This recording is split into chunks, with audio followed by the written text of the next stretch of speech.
Welcome to my humble little office. My name is R. Keith Andrews. I'm a spiritual guide and paranormal adept. The journey continues today on May 21st, 2023 at approximately 4:24 p.m. PST. Now, I've returned to this world for one primary purpose. That is for my now, I bill myself as a spiritual guide because the tools I offer are the exact same tools I use in my own day-to-day life. And the philosophies of life I talk about are the ones I personally live by. With this in mind, this means that we are not talking about here's a couple of ideas that may work. We are talking about methods that are consistently being used by myself and quite seriously thousands of others in order to turn their life and their own life around. Now, am I perfect? By no means. So let's get the qualifications, if you will, out of the way. Number one, I am not I am not trained as a financial advisor, or for that matter, any other advisor. Okay. I did spend 24 years in the hospitality industry before going into personal and consulting and business consulting on a full-time basis, at which point I spent 23 years in that. Okay. Now, at this point, I'm looking at the world in a very different fashion. I'm not about to sit here and tell you, "Oh, here's a get quick get rich or get healthy quick method." This is not the way I work. Okay. And frankly, from what I've seen, it's not the way much works. There's lots of books, there's lots of counselors out there that will tell you, do this, you can drop 40 pounds in a month. Yeah, probably can. I'm not going to debate what their science has told them, but I will tell you this. If you're dropping 40 pounds of waste, of fat through your system to get it out of your body, you're overtaxing, and like I said, I am not a medical professional. Emmy, how you doing? You are in with the gold. You know, I'm not going to tell you it won't work, but if you dump that much waste through your system, you are going to, in my experience, in my personal opinion, you're going to dump an awful lot of stress on your kidneys, your liver, your bowels, you name it. Okay. And we have Sagittarius. How you doing? Glad you could join us. And you've come in with the silver. Kimberly, you come in right hot behind with the bronze. You know, now I have no doubt that may work. Okay. But I do question the logic behind dropping that much weight. I've turned around and people will tell you, I've seen a lot of modern doctors come out and say, you can't lose weight by cutting back what you eat and exercising. I don't know what happened. We go back 20,000 years. Heck, we go back 2 years ago, and you could still lose weight by cutting back the amount of food you put into your system. Christine, you are in with honorable mention. Now, the reality of it is this: it's simple math to me, and maybe I'm a little too simplistic for some people. Okay, but it's a simple mathematical thing. If you put less calories into your body than you burn, you are going to drop weight. Now, I do accept the fact that you've got to put healthy based calories. Just putting tons of sugar into your system isn't going to work. And we have Nathan from the Quantum Show popping in. And we should get on this one right away. Where are we? Up here. You go right up here. And this is Nathan's show. Okay. Well, this is the link to Nathan's show on YouTube. Absolutely drop in, have a listen to what he has to say. And if you agree, if you like what he's talking about or the way he's presenting it, absolutely give him a thumbs up and subscribe to the channel. If you'd be kind enough, that would be really great. JCL, how you doing? You know, but you take a look at that, and doctors will tell you can't, the modern doctors, I don't mean the old family doctor The one that sits in the office and actually talks to you and actually looks at what you're doing. But I'm talking about the ones that go, here's a pill. Take this, you'll drop 40 pounds in a month. Now, it may happen. Okay. I made the mistake of actually trying one of them, and I forget which one it was. I looked into the research seemed sound. So I went and bought a bottle of this stuff. I took it for 4 days and had a heart attack. Now, I don't know about you, but this was not a good sign for me. So I threw the whole bottle out. Okay. I tried some stuff to get my teeth repaired. Okay. Talked about all the great things. Beautiful sales pitches. Great pictures. I'm telling you, didn't have a bit of impact on my teeth. Okay, yes, it did stabilize them, but I'm now starting to wonder, okay, whether or not that was just a question of because I was taking the pills, I was taking far more care of my teeth, far more care of my health, and maybe, just maybe, that's all it took. Sagittarius, you have a direct question. That works really well. The capitalized question gets my attention and lets me actually find it. What Sagittarius Dad's asking, what are your thoughts of the crystal skulls? I'm going to watch a show about them later. Okay, two things. Number one, the real crystal skulls are very real, are very powerful, in my opinion. Now, I know there are knockoffs being made. Okay, I would be very careful.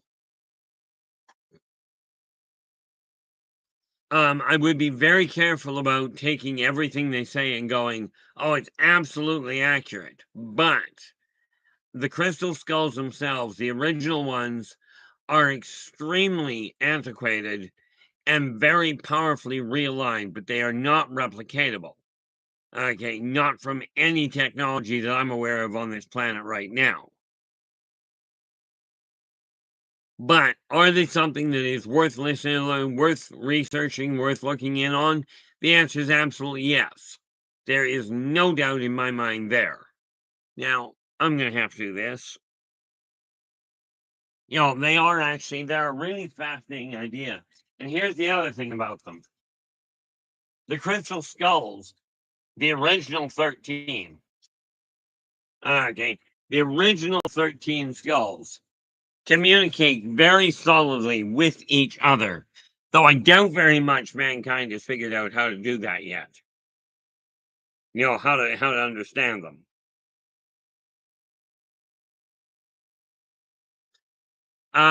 Yeah, Nathan, you're mentioning this thing about stem cell research.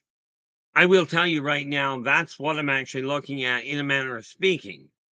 Okay, it's biomolecular manipulation. In other words, focusing, and I've talked to you guys about this before, by focusing on the word heal while concentrating on the jawline, I am in the process of striving to correct the whole 9 yards.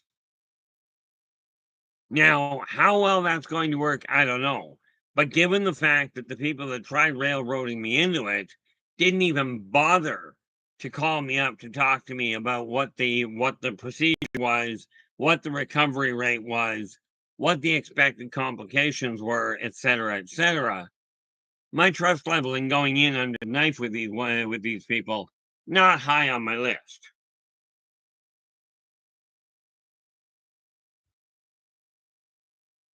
But iVoices says, is there a daemon that looks like a dragon and eats humans for lunch? Wouldn't be a shock. I haven't met the individual. There are some daemon do take on that kind of appearance. And will a daemon eat a human? They'll eat pretty much anything else, so I don't see a reason for them to put a barrier there. But if you're asking me, do I know of one in specific that does it? The answer is no. Daemons on the whole. Okay. Now do understand there are aberrants in every species.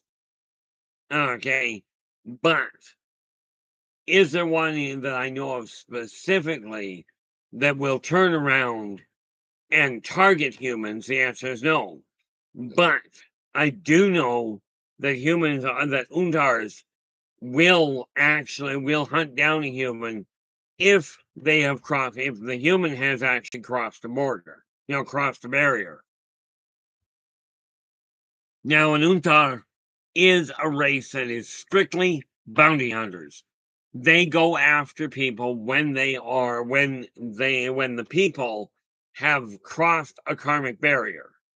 Okay, but they are running on very strict direction and directives. And rest assured, just picking a kid off the street or an adult for that matter, like a lollipop, not a great setup. Okay, there are rules that have to be followed, but I have no doubt, I've got one, and I don't. Maybe we should try one thought. What do you think? I do have a picture of the daemons coming in. I'm just wondering that is already being built, and it's only one of multiple variations. Okay, the variety of daemons in physical configuration is as vast as your imagination can make it look. Okay, you will have everything from something that looks like a dragon to something that looks like a treasure chest. These things are varied. Emmy, there is absolutely zero question there on my part.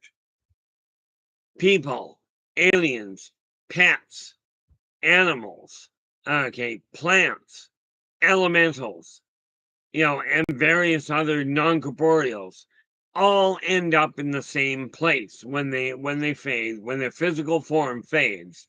They end up in what you would call, now whether you call it heaven or not depends entirely on the individual. Because not every pet will go to heaven. Not every pet is a really nice pet. In case you hadn't noticed, some of them can be a royal pain. But all entities go to the same place. Okay. What you would call purgatory, what I call a gala, hell, heaven, a pine box that you just sleep in for the rest of your life, a little urn that you sit in after your body gets cremated, or just a hole in the ground. Or even for that matter, a space on the open ground in the forest. All of these places exist. All of them are open to everybody. Now, here's the part I'm going to tell you. I am Pam. How you doing? And Joe is in right hot behind you. The one thing I will tell you about all of these places that you can go after you die, and I can tell you this because you'll forget when you die. Heck, some of you may forget when you get off there when we finish this stream. But every one of you, when you end up in these places, you're warned, you're told, oh, you're gonna burn in hell for all eternity. I'm lucky I got the head seat, at least if you listen to the Christians. See, I've been called the devil incarnate myself. Oh, you're the devil incarnate. I'm like, bonus. So I really do have power beyond death. Way to go. But no, everybody goes to the same place. That's how you decide. That's where you go to decide what you're coming back as.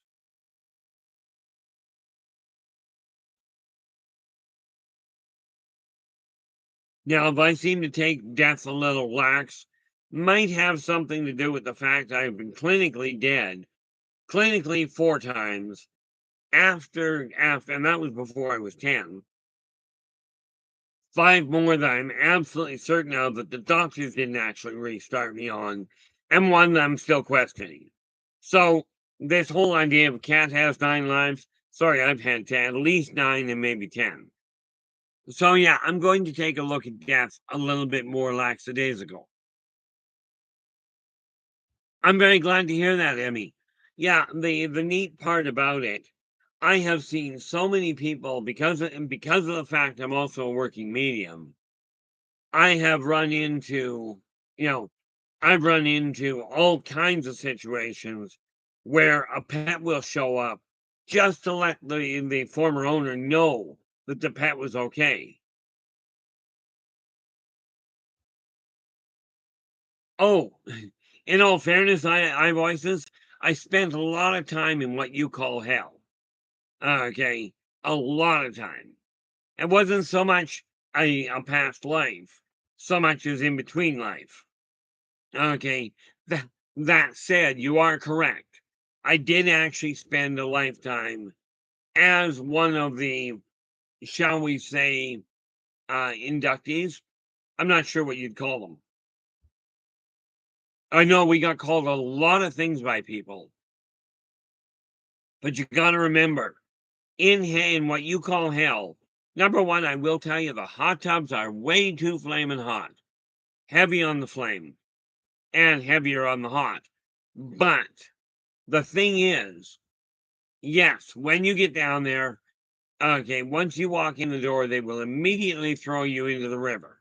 Okay, not nice. They'll keep pushing in every time you go to get out until you wise up and go, knock it off. You know, knock it off. Then they'll stop right then.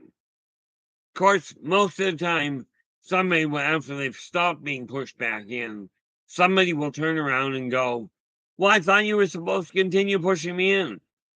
And they start pushing in right away. I mean, it's hilarious to watch in some ways. Football, how you doing? Glad you could join us. Well, I'm going to have to ask you. Let me turn that just a fraction. Football has just said pet shows up in dreams or IRL. I am not sure what IRL is. Oh, there we are. Thank you. Well, if a pet shows up in IRL, you might want to take a look at that. Okay, we may be dealing with the pet cemetery here. Not a pleasant thought, but I've seen it happen.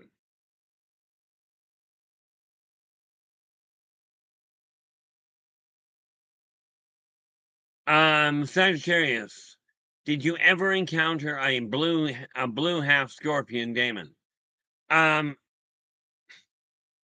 Well, I guess the short answer would be yes, but then I've run into an awful lot of them that are various different colors. Let me see if I've actually got. Where did it go? Shrink that down for half. Nope, not that one. What I'm doing is minimizing windows so I can take a look at that. So I can take a look at the pictures I've got.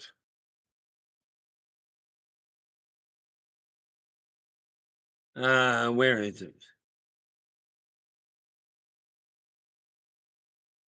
Races of the world. There we are. Now let's bring this back up so I can see who I'm talking to here. Okay. Now let's just scroll down here and take a look.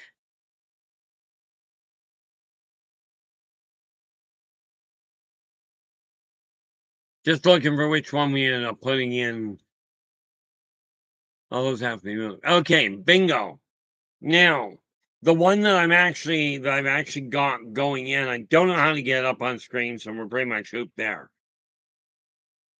But the reality is the daemon that I've got showing on and that I've got in the book, you might consider partially scorpion. Okay, I don't have the color for them, but they come in multiple colors.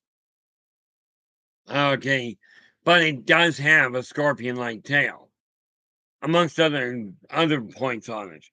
Let's see. Now let's minimize that. Okay, leave that up so I can read it. Oh, football. That actually is a very intelligent question. Okay, and I voices we will get to the issue of necromancy soon. Now, the consequence of doing something bad. It's not a question of we all go to heaven. It's a question of we all have the option. But here's the kicker to it. Okay, when you do something that goes against karmic law, now the karmic laws are easy to follow. Be true to yourself first.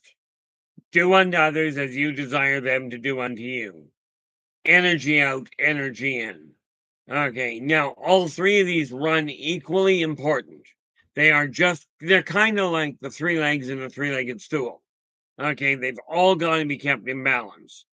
Now, before somebody goes looking for that loophole, well, if I'm being true to myself and I want to beat up on people, then I'm allowed to do that. Well, technically the answer is yes. But karmic law will come back to bite you because you just violated, in theory, the second law. Okay, my suspicion is people that like beating up on other people do not like being beaten up on. And the way that this whole punishment thing works is your guilt. If you know what you've been doing is wrong, never mind how you've convinced yourself in the human world, okay, in the corporeal world. Let's say you've convinced yourself this is a good act. Okay, I'm not doing anything wrong, so I'm going to heaven. That only works if, in fact, what you actually came to Earth for was to actually experience that path. If you came here with the intention of experiencing of gaining the wisdom around what it feels like to beat the stuffing out of everybody you see, then what ends up happening is you're going to gain the wisdom. But here's the kicker. Okay, that wisdom includes the punishment you get, which boils down to this. Let's say, and we're going to run with the idea of, we're going to run with the idea here of you came here to beat up people. Part of that wisdom is what happens after you die. Okay, and that is that, yes, you'll feel all the love, all the patting on the back, everything if you were a decent person. Okay, you get it all in one shot. The same thing applies if you spent your life beating up on people, cheating them, stealing from them, lying to them. Every time you hurt someone, you're going to feel all of that on your deathbed. Okay, and this is why some people, when they die, they look like they've been drugged through a knothole backwards. Okay, because that's where the punishment is. You'll end up beating yourself black and blue. Okay, and if you spent your life, let's say you were a real violent person, and you spent your life literally killing people. Okay, you're going to feel every gunshot wound, every blade thrust, every long fall down a staircase, every broken bone. You'll feel every one of them all at the same time. That's where your consequence comes in. Now, let us take a look at this other one.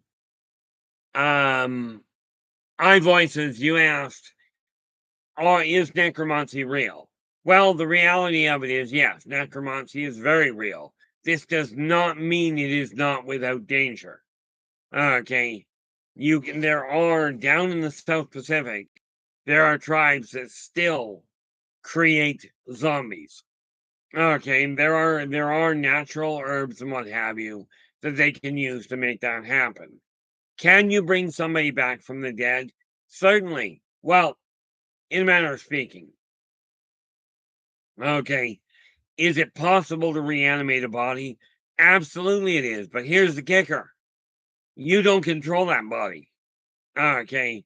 And if you are forcibly drawing a spirit back into the physical world, okay, now you're going to have to deal with the fact they're likely not going to be happy about it.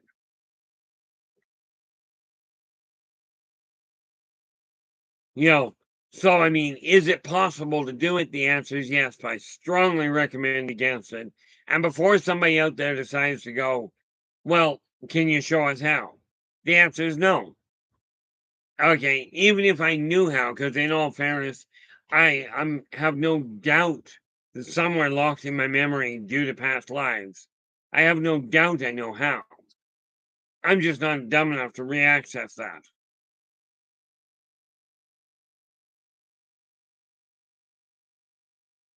But is it possible? Absolutely.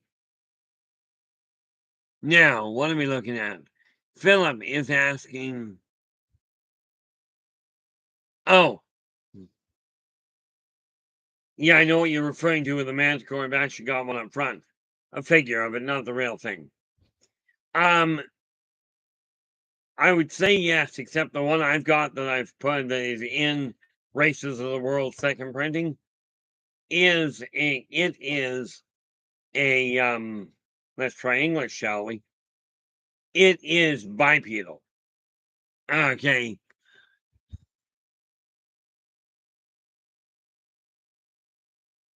Now let's see here.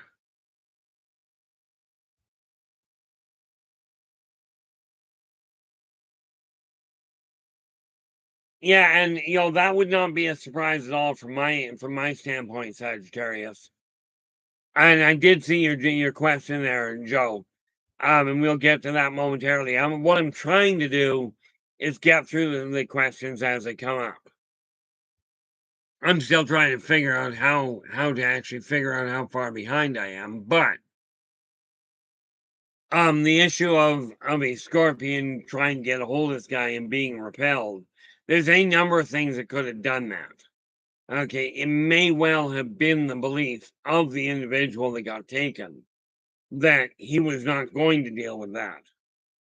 Okay, do understand, in what you know as hell, there is a definitive hierarchy. There is an absolute protocol that is followed. Okay, and therefore, when you're dealing with that side of it, I have no doubt what he saw. And undoubtedly, it scared the heck out of him. But here's the neat little thing to take out of that. If he's having dreams about being drug around in hell by a scorpion type of setup, he might want to look at the way he's been living his life. Because my suspicion is that he's been doing things that he personally feels were wrong. Now, this can be rebalanced. The fact that you've done something wrong does not mean that you will suffer for eternity for it.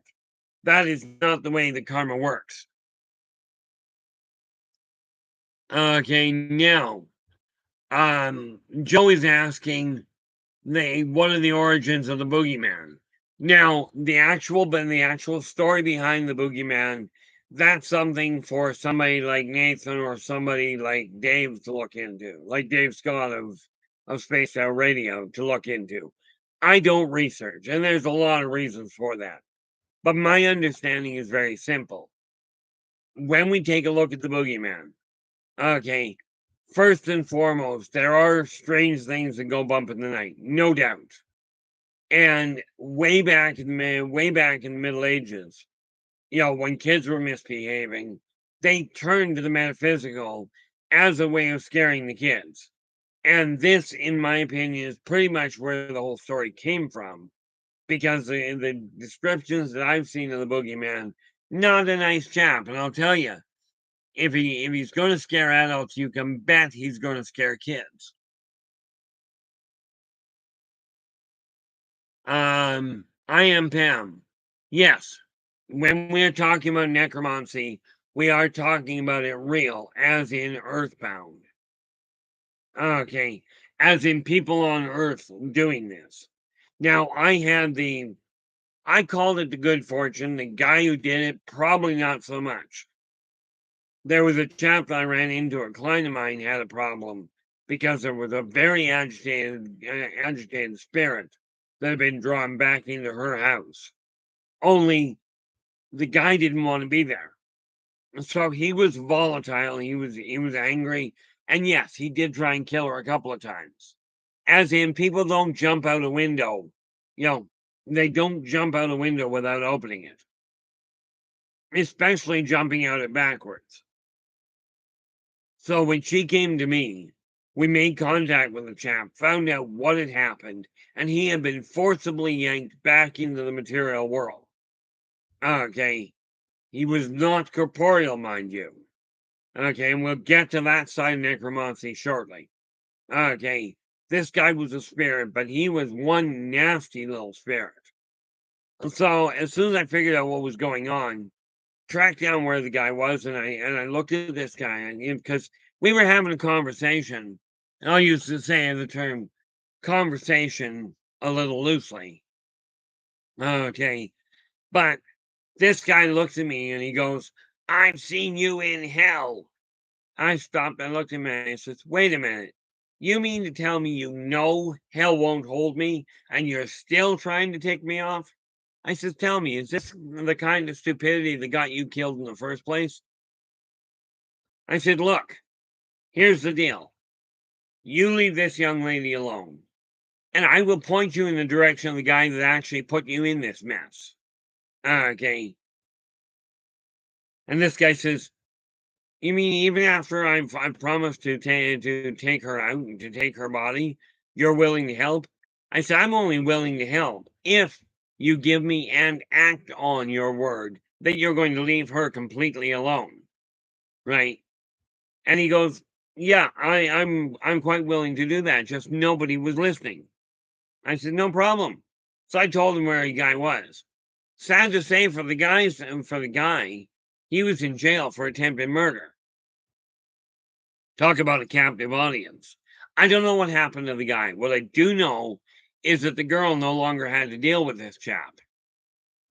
Okay, that's first and foremost.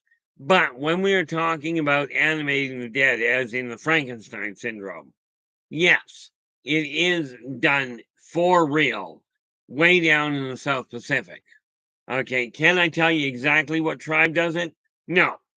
I can tell you that the last one I knew of was situated in the heart of Borneo. By the way, not necessarily the best thing to go through.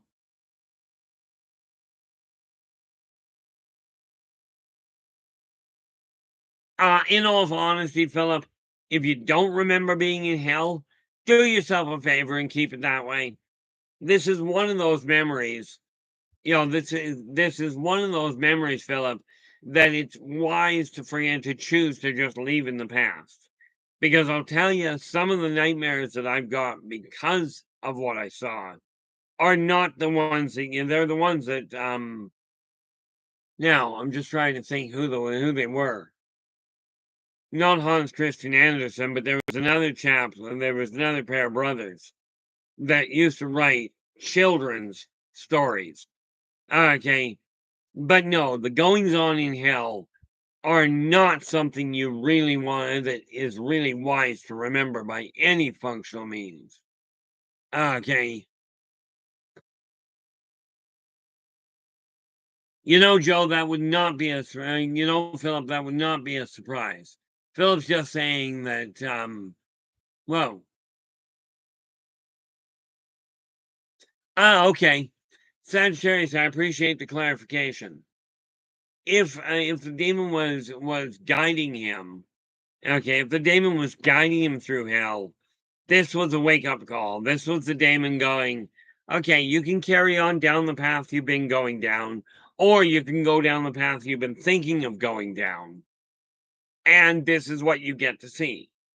Okay. And yes, there are demons that will take people on a guided tour. Kind of, if you will, scared straight. Only they go way beyond the norm. Like they go way beyond what humans think of as being scared straight. You know, one of the things about it, let me see here.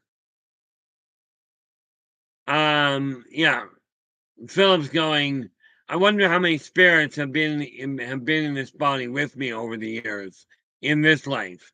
Probably not a whole lot. The reality is that spirits are not supposed to piggyback. Okay, many do, but then it's kind of like bumper rides, kind of like when we were growing up. And I think Nathan, I know Shadow would be old enough to do this. when we were growing up, many kids bumper skied. It was frowned upon. We were told we weren't supposed to do it, but many people did. In all fairness, I personally never did it. Something about having a bad leg and trying to keep my leg straight while in a crouched position underneath a moving vehicle. Not a brilliant idea. Okay. And you know, Nathan, you're absolutely right. The moment you start dealing in necromancy, you're talking about forcibly altering somebody's path. And this is why, when you're dealing with even magic, okay, they call magic white magic or black magic. Okay, white magic, you're using energy to manipulate your own field to make you to enable you to become more successful. Black magic, you're manipulating somebody else's, usually, well, if it's black, it's against their will. Okay, necromancy does that sort of thing very nicely. Okay, now, that being said, okay, you've got a real situation here where necromancy is not something to play games with. Okay, I mean, I use various forms. And I showed you guys a while back the crystal ball I actually have that I use for taking a look beyond this realm into other realms. And yeah, it works like a charm for me. Now, what do we got? We have, by the way, I'm looking over here because that's where I decided to put my other screen, the live feed. And that says top, that says live. That's always fun.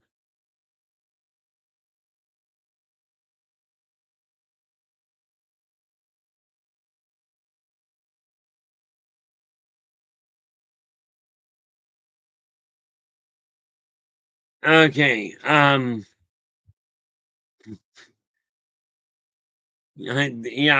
don't doubt that at all, Nathan. Yeah, Nathan's going, I did that. I bumper surfed. And bumper surfing, from what I saw, was a fun little thing. I mean, we did some really stupid things as kids. You know, like, I mean, it was really neat. They've got zip lines today where you hook yourself up with this safety harness and you go scooting down along the line. And that's great fun. When I was growing up, we had a zip line that was somewhat different. We had a great big rope, not about that big, okay, tied in a real heavy knot at the end. So you'd run along, you'd grab the rope, and you'd swing out over a 300-foot precipice. Okay, and at the bottom of the precipice were jagged rocks. Now, our safety line that we had to hold on with was a knot on the end of that rope. That was our safety line. The safety net we had in case we fell were all the branches on the trees hanging out of the side of the mountain. Now, I'm not certain because I never actually made the fall. Came close one day, but I never actually took the fall, so I don't know if the branches would have actually worked to help much. I'm thinking not much. No. Yeah. Anybody playing with necromancy, you're asking for a problem. The so-called paranormal tools, what I call normal tools, are not toys. Okay. Now, I see that Philip has answered the question itself. But necromancy, Joe, in a nutshell, boils down to trying to defy the laws of life and death, trying to force somebody back from the dead into the living world. It doesn't work well. Because what you're basically doing is you're taking a physical body and you're reanimating it. Only when somebody leaves their body, they've already evolved beyond that body. Okay, they're already gearing up for the next life. And to take somebody and force them back into a restricted form is not going to go over well. But by the way, Philip, thank you so much for looking for looking that up for me. Nathan is going, yeah, Nathan's going 45 miles an hour on a skateboard. Nothing like it. Yeah, no doubt. Except when you're doing bumper skating, bumper skiing, you didn't have the skateboard, you had your shoes. That was it. And the thing was, if you usually, when we were doing it, when the kids around me were doing it, they'd be doing it in traffic. Okay. As in, they're scooting down the road, around the corners and what have you, while there's cars coming behind you. Now, if you let go, the odds are you're getting run over. But people did it consistently anyway. Okay. Pushing the limits as much as you can. Okay. Now we go down here.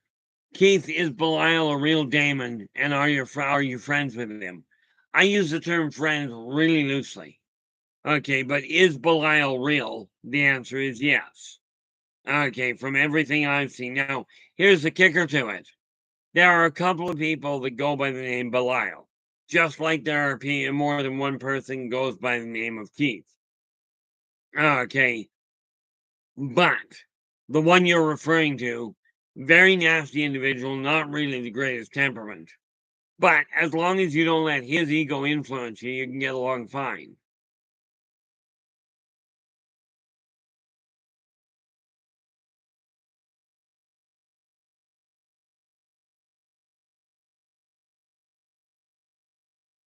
Well, the neat thing there, again, Phil, the neat thing there is if somebody goes into a cemetery and starts asking questions of somebody that died 300 years ago, you got two things you got to consider.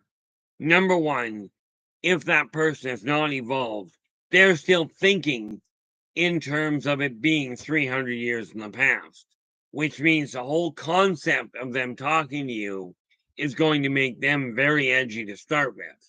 Probably not the best source of information. Given that you can get a hold of one that is aware of the time difference and is able to cross correlate it, then as long as you're asking and not demanding that they give you an answer, you'll get along fine. Okay, and this is why I say it is acceptable to look to the past to see what really happened. Okay, but it is staggering the amount of information that is out here today that is just blanket, in my opinion, wrong.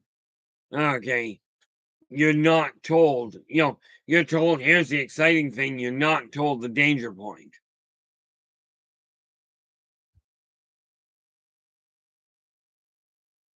Well, I won't argue with you there. I've only read as far as the first 3 or 4 chapters of Numbers.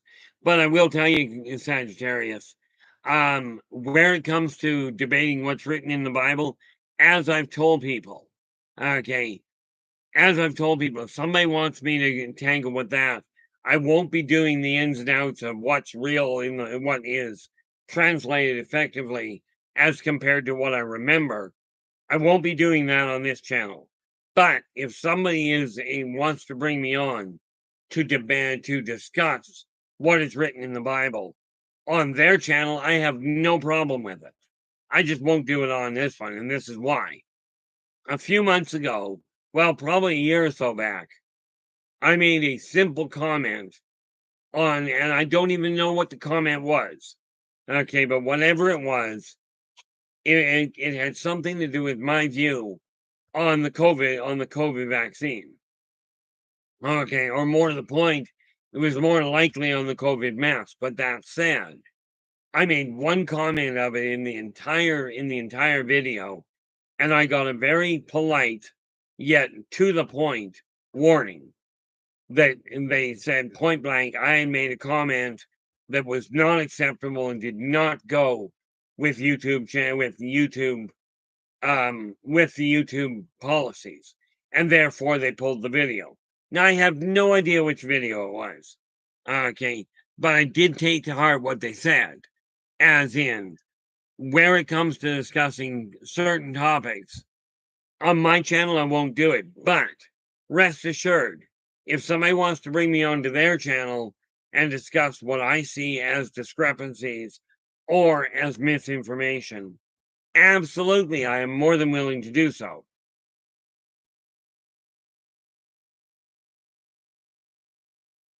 Oh, yeah, the funny thing is, last time I showed up in hell, the gatekeeper was standing there. He goes, "What are you doing here?" I said, "I'm just coming through to talk to a few friends of mine." I said, "Don't worry, I'm leaving them behind." See, there's one rule when you're down there. If you know how to get out, you are not permitted to tell anybody. And here's why. You see, the whole catch with hell is for you to realize that you do have control over your life. You do have the choice as to whether you're going to be a decent person or you're not. Okay. With that in mind, I just tell them, look, I'm not, the thing is, if I talk to them, if I try and tell somebody when I'm down there, that all you got to do is tell them to knock it off and they'll leave you alone. They will turn around, wipe my memory out, and put me back in hell until I can figure it out all over again. Been there, done that, don't want another ball cap. Okay. Now, let's just catch up on this and see where we are.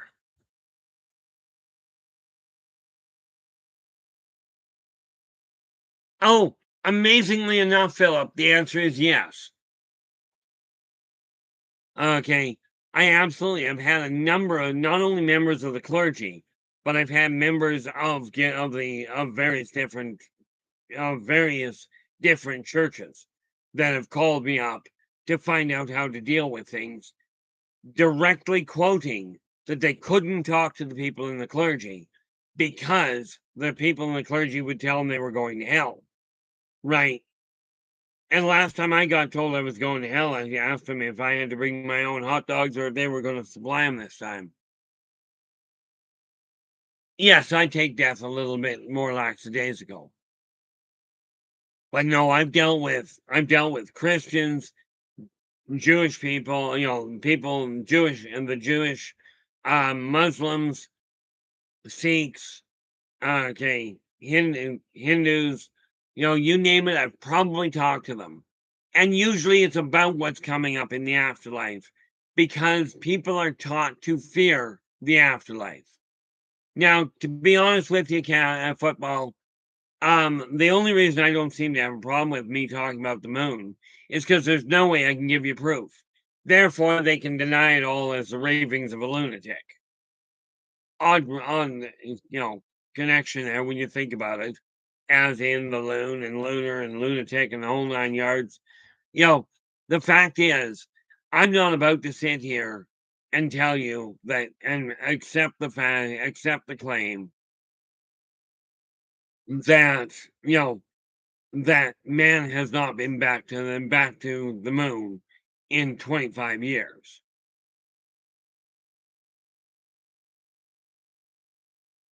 Okay, now I'm thinking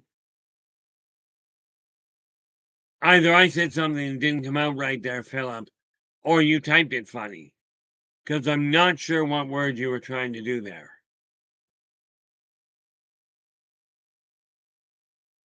Sagittarius, I would love to tell you that, but in all honesty, I didn't pay much attention to the rock stars that were here. Okay, but most of them, because of their belief in societal law, many of the ones that have been really hooked up on drugs and that sort of thing.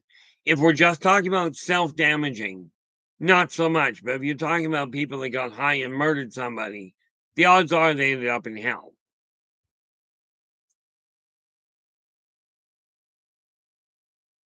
But can I actually give you names? The answer is no. Okay. Um, oh, um, you can, when you're talking, on voices, you're asking, can you explore heaven and hell before you die or will you get kicked out? The question is whether you can get there. Technically, you're allowed to, but it's not again. The problem is your body will, in all likelihood, you take your physical body to hell, you're not coming back. Okay, because the physical body itself will end up deceased. And because I don't know about you, but put a live body in a no, don't. You know, picture what happens to a live body caught in an intense fire or dropped into magma, as in lava. Okay, the body doesn't live.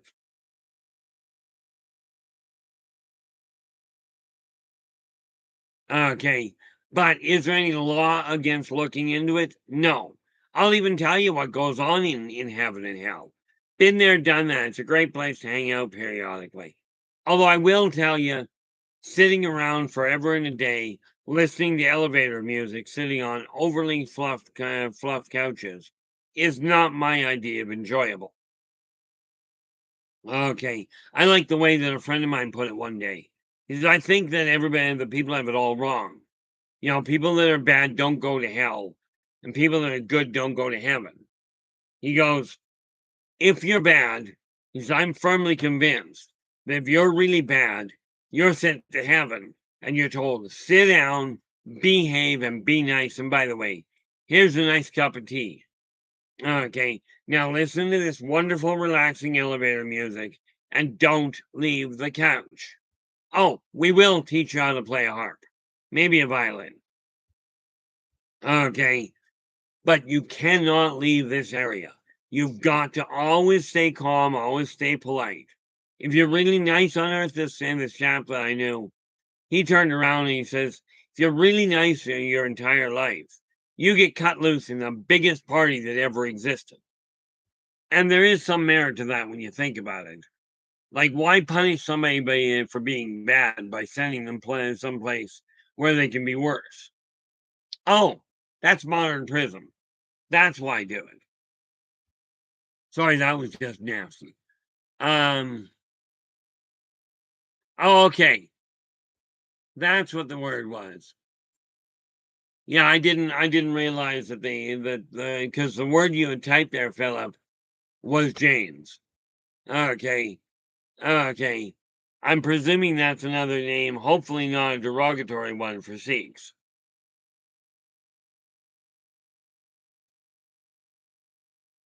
Um, yeah, rest assured, when you think about that in football, Elvis himself, okay, at heart, Elvis really was a real gem. Okay. Now I have no doubt he spent some time in hell because of what he did. But the thing is, like I said, if when you're doing drugs, you're doing them to you, okay, then you're really not doing anything that is a sin per se. Bad for your health? Absolutely. Okay. But people are not, no matter which one you go to, nobody is physically trapped there. This idea that you've got to fear being punished for all eternity, might be overstated in my experience. Okay. Okay, I voices, that is actually, well, I will get to that in a sec. James confused with Buddhists, Sikhs, and Sikhs with Muslims. I have no doubt about that. But I like the way that, I like the way that William Shakespeare put it there, Philip. William Shakespeare said, a rose by any other name would smell as sweet. Okay, so whether we call somebody a Jain, a Sikh, a Muslim, a Buddhist, don't get me wrong. If you know what they are, call them by what they are. Refer to them the way they desire to be referred to. Okay, as far as religious belief goes, call it what you will from that end. But now I voices. You've asked, is it possible for the soul to be completely destroyed? Literally speaking, the answer is no. But here's the way that works. A soul can be disassembled. Now, what I mean by that is you take a soul. Now, I've talked to you guys in the past about a soulmate. That when soulmates finally meet, they mesh together. It's kind of like, if you will, let's say 1,000-piece puzzle with multiple different ways you can put it together.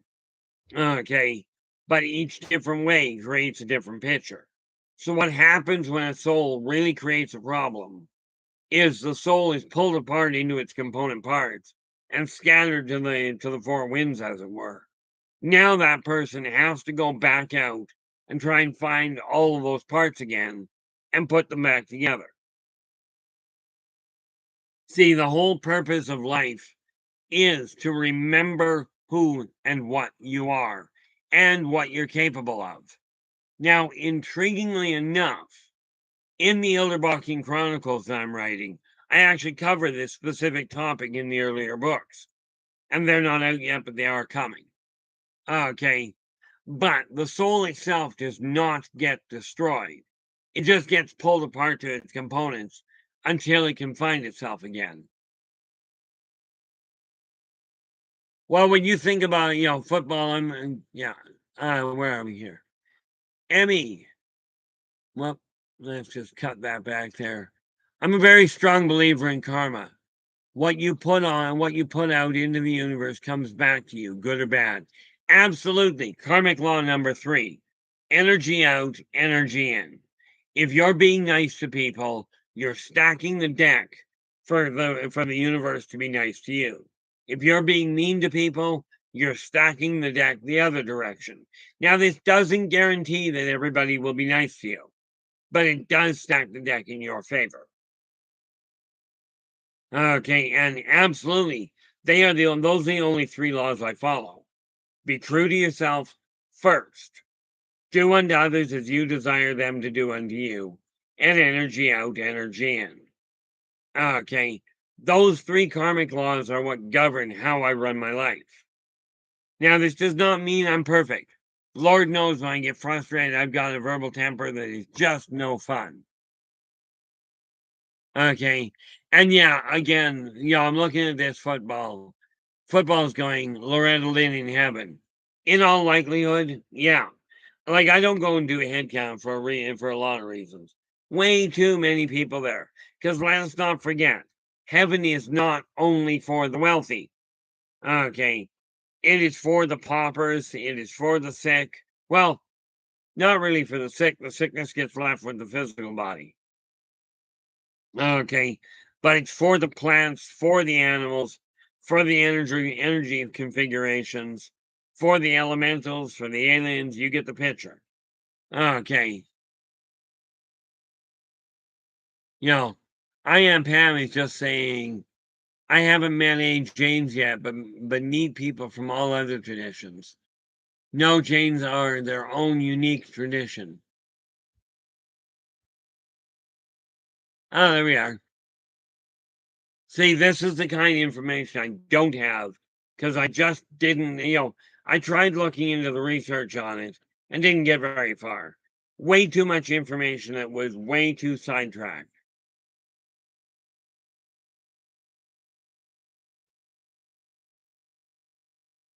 I appreciate the extra information there. That's for certain.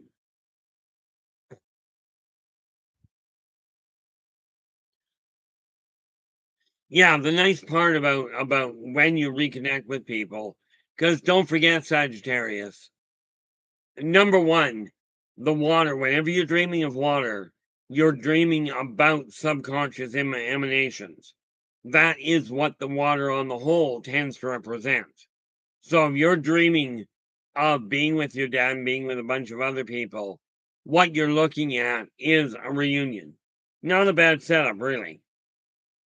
Okay.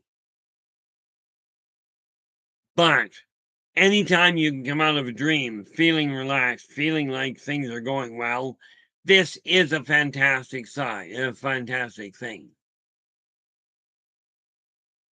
Nathan from the Quantum Show is just adding, Last night after my main show, Raven Lynn and I had a big breakthrough with the crystal computer.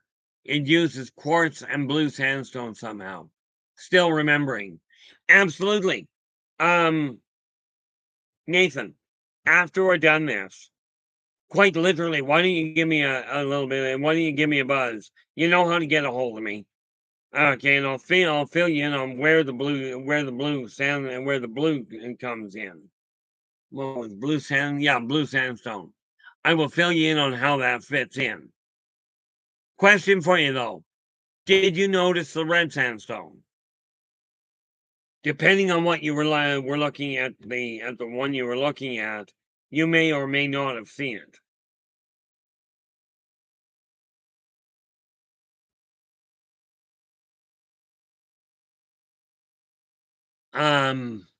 But yeah, I mean the crystal computers are a phenomenal little toy.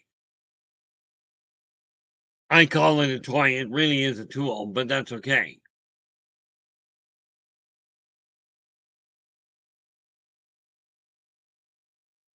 Oh, no doubt.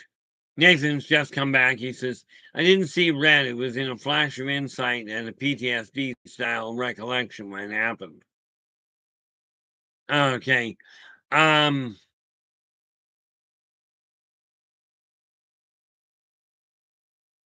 I voices.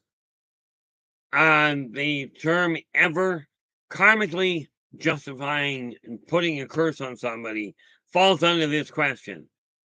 Would you, when you look at that karmic side of it, as an individual, would you feel it justified if somebody, for any reason, put a curse on you and dominantly took control of your life in any aspect? Is this something that you would desire somebody to do to you? If it is, it may be an interesting path you're walking. But karmically, it is simple: energy out, energy in. If you're putting a curse on somebody, you're asking for the same thing to come back to you. Actually, in all fairness, you're not asking for it, you're thanking it. Okay, so karmic law doesn't care about right or wrong, it cares about cause and effect. Okay, that's the reality behind that. Karma is not a question of is it justified. It's kind of like saying, is gravity justified in taking somebody from the top of a flight of stairs when they lose balance and having them tumble all the way to the bottom? Gravity doesn't care what you're feeling like either. Gravity just goes, that's what I'm doing. You fell over, you're gonna come all the way down. And if you ever find somebody that falls halfway down the stairs and then bounces off the ceiling, it's a possibility, but I wouldn't recommend relying on it. Now, Sagittarius. Oh, where? Sagittarius goes, when I'm flying in my dreams, I can't recall seeing anyone else flying also. That has to do with the fact that you're going into the quantum realm. Nathan should be right at home there. Okay, when you're going into the astral realm, you're flying out of sync with everything. Okay. And there are uncountable variations where you literally will travel on your own. You may travel through somebody and not even know it. Now, do not get me wrong. Astral travel itself can be a very dangerous thing. You can actually die in the astral realm. Okay. But it's not surprising you're not seeing a whole lot of people. Big J, glad you could join us. Hope your day's been going well. And yeah, I'm just looking at this here, and where are we here? In a sense, Philip, you are correct. In the astral realm, you are sort of looking at traffic control. That's what they do to help keep everybody out of sync, so you don't end up running into people. Okay, I mean running physically into them. I have seen it where they've screwed it up and people get their umbilical cord tied. I'll tell you, that is a massive problem. Okay, trying to untangle an astral body in a umbilical tangle is a royal pain. Okay. Now there are some people in that realm that can physically track you down and physically guide you down to unentangle, to disentangle. There's the word. Okay. On the whole, it's a royal pain in the neck.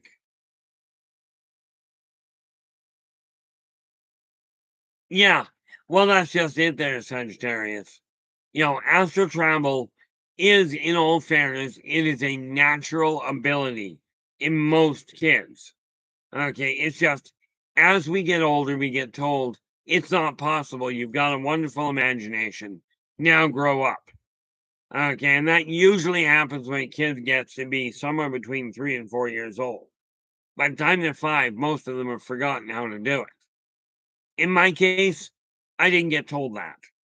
My dad worried about it because I didn't fear it, but I didn't realize how much he worried about it until he was on his deathbed.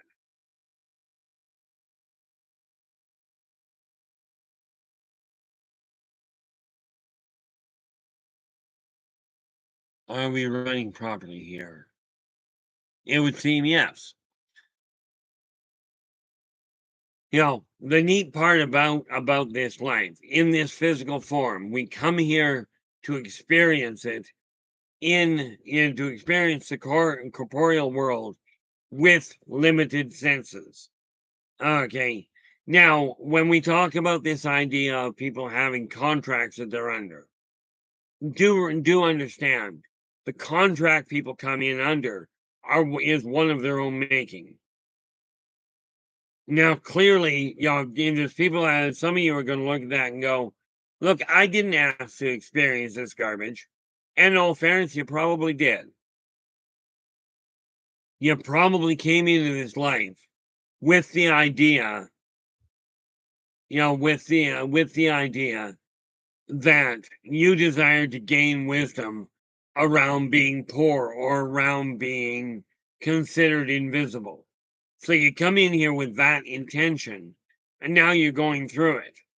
But the idea is to experience it for the soul to know what's going on. Okay, and now we're going to blow this up into a real huge point. And Nathan, thank you so much for the update. Nathan just noted that we've got 13 in the chat room. And again, this is why, I think I did that. I'm just scrolling all the way back up here.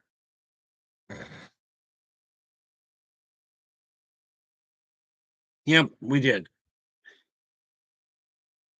Oh, and I meant to do this a while ago. So, and if you don't like this one, absolutely, Nathan, let me know.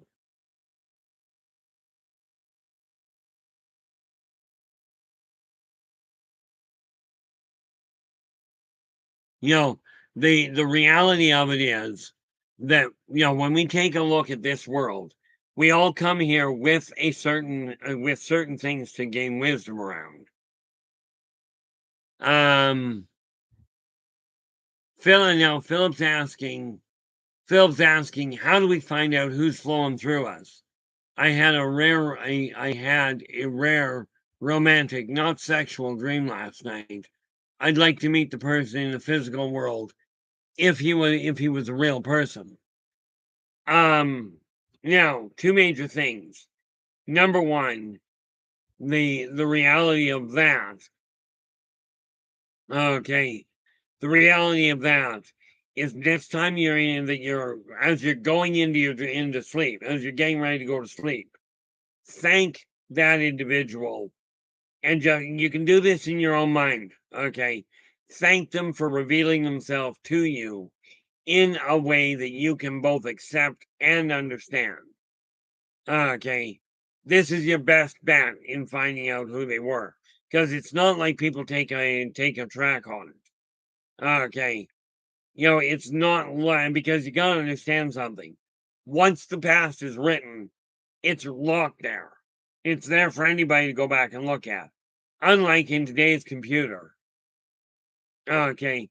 Today's computer, When they tell you a phone can't be tracked, I'm telling you, it's garbage. Okay, the statement is, in my opinion, flat out garbage. Because every phone call that goes through anywhere has to go through the communication hub. Okay, and I know from my time centuries back, well, realistically, we're talking millennia or eons or whatever you want to call it. Way, way, way back, as in the last flip back, the last time that this universe existed, or a different rendition did. I was one of the people that controlled the information going through. That kept tabs on it. But it's all there for anybody to go and look at.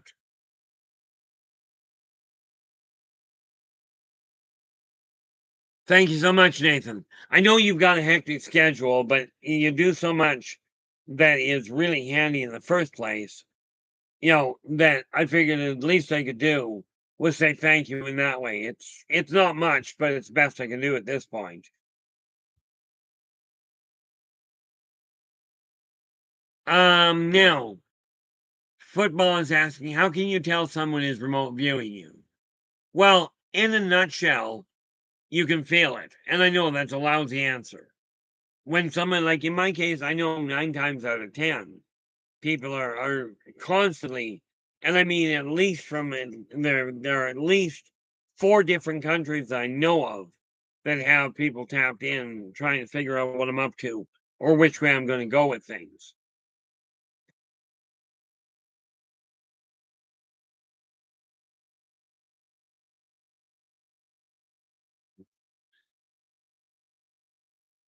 That's the funny thing there, Philip. When the CIA came up here and tracked me down by name regarding the information on the UFOs, okay, I was sitting in Tim Hortons, which is kind of like the United States version of Dunkin' Donuts or Robin's. Okay, and I just sat there, and this woman had said she wasn't with anybody. And when I told her that I says, as we sat down, I says, you do realize that we're being watched and that we're being listened in on. And she all of a sudden got really panicky. She's looking all around the room. She's going, where, who is it? I shook my head and it's like, no, not in the building. And I pointed, because I was facing into the building, I pointed over my shoulder to the window behind me. Said about 3 blocks that direction.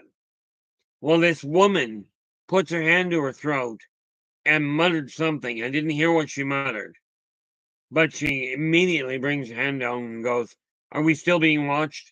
I said, no, they just got up and left. Okay. So, are people being watched? Absolutely. And it's funny you should put it that way there, Philip. Philip's just saying you see light flickering off the binoculars. You know, and sometimes it is that simple. For me, it's just more to the point of feeling. Yeah, iVoices says the government keeps a close eye on Keith. You'd be amazed how close that is. They already had me terminated once. It didn't take very well, but they did.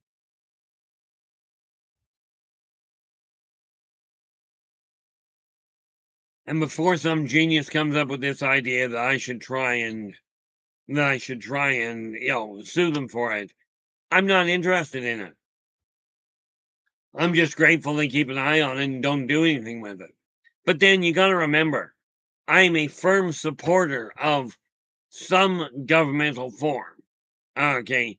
I do not believe, I do not encourage, I do not even cotton to the idea of overturning a government or overturning a corporation.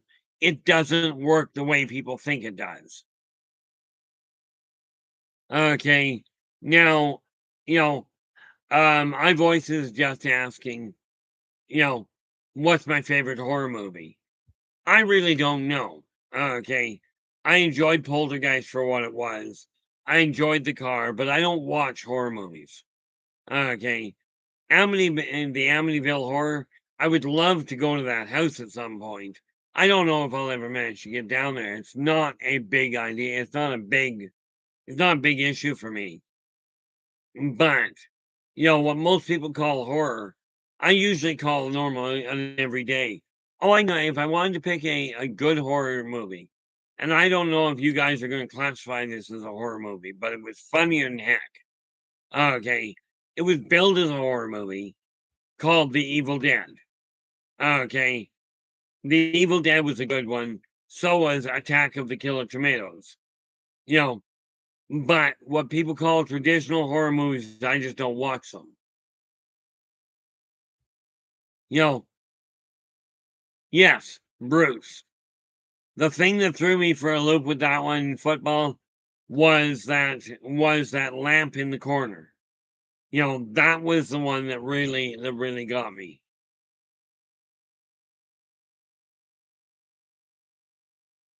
Now, don't get me wrong, Poltergeist itself was very well done and very nicely put together.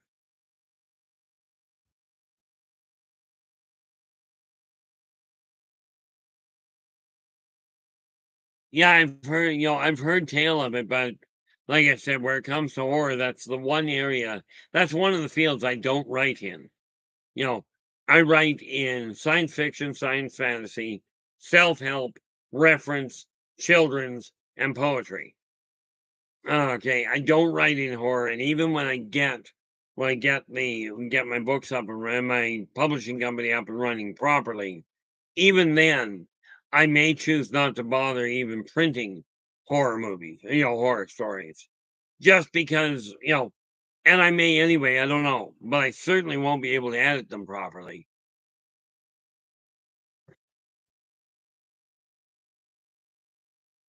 Technically, iVoices, the answer is yes. Okay, but I will tell you, your own mind will do that for you. If you see something that your mind doesn't entirely wrap itself around, it will create an image to try and stabilize itself. So it's not always a question of something else causing it. Quite often, if your stress goes too high, a change in blood pressure will affect the optic nerve to the point of causing hallucinations.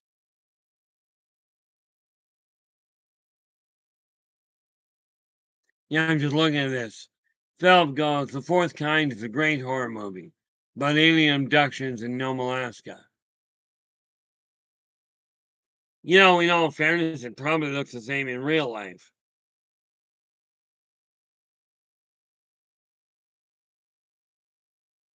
You know, the neat part about alien abductions, the reason I don't see them as horror shows is because been there, done that. You know, where it comes to alien abductions, I just look at the aliens and go, yeah, that one's right, that one's screwy. Like, for instance, in Independence Day, not a horror show, but the moment I saw the aliens they had in there, I took one look at them in that they had in Area 51. I took one look at it and went, yep, the building's right, but the aliens are wrong. Okay. They were fabulous aliens, but they're not what they got in Area 51 from anything I've seen.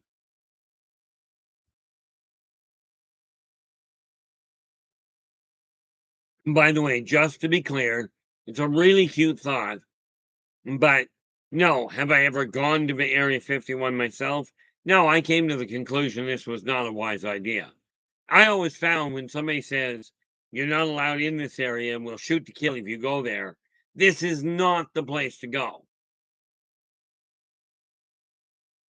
Um, let's scroll that down. Think I missed something.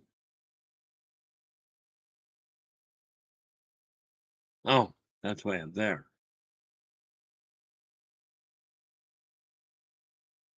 Just catching the two streams up to the same line.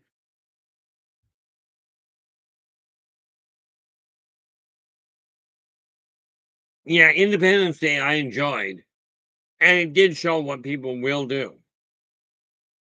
You know, the thing with Independence Day, for me, the real kicker to it is it caused flashbacks from hell. Not from literally being in hell, but when they were in the ship and breaking orbit, that brought everything back in a nightmare flash. You know, and this is why I say some movies will trigger reactions, and they may trigger them for you. Heck, I knew one person who was watching Black Beauty and ended up with nightmares from their own past life.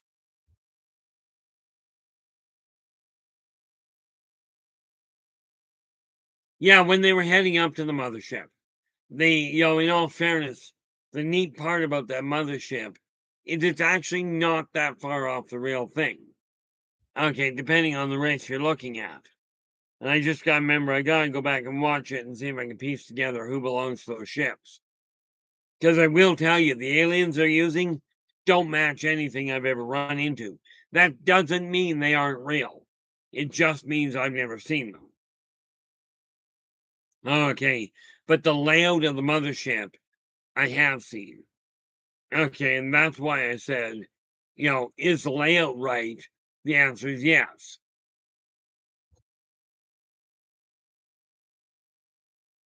You know, but people have flashbacks from just about anything. Okay, and it really boils down to the individual.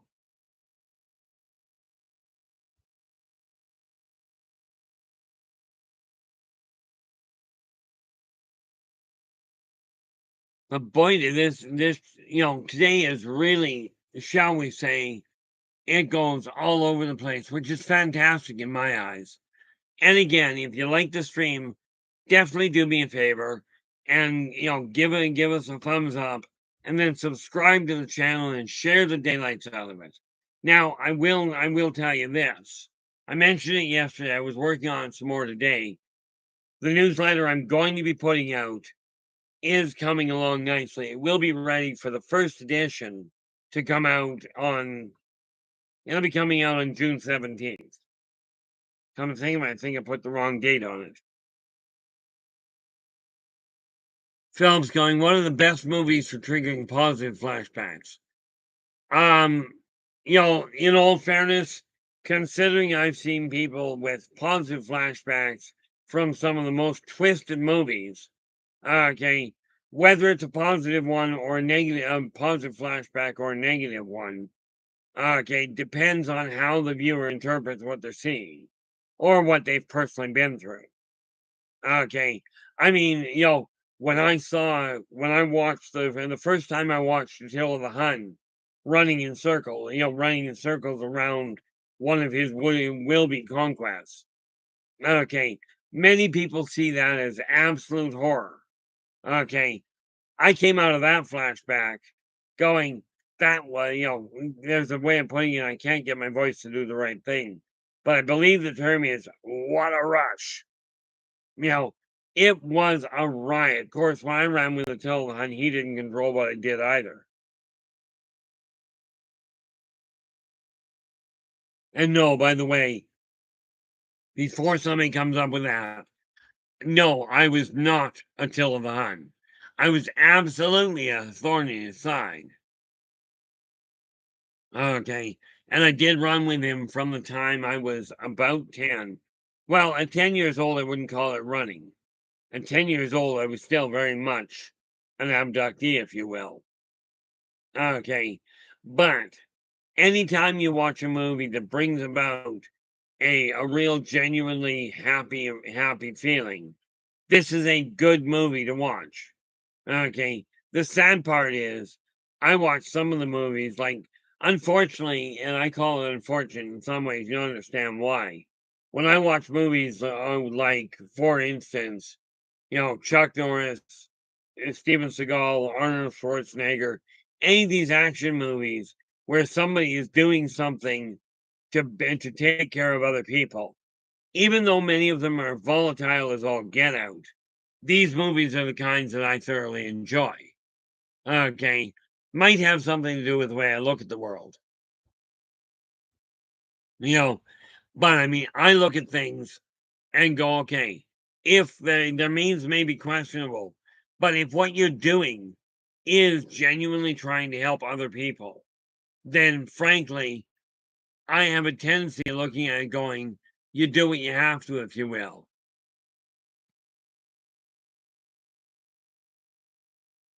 Yeah, absolutely. The Lawrence of Arabia and yeah, I kind of gathered that. That's okay. You were on familiar terms with him, maybe. But no, that was an absolute, that was a very well done movie.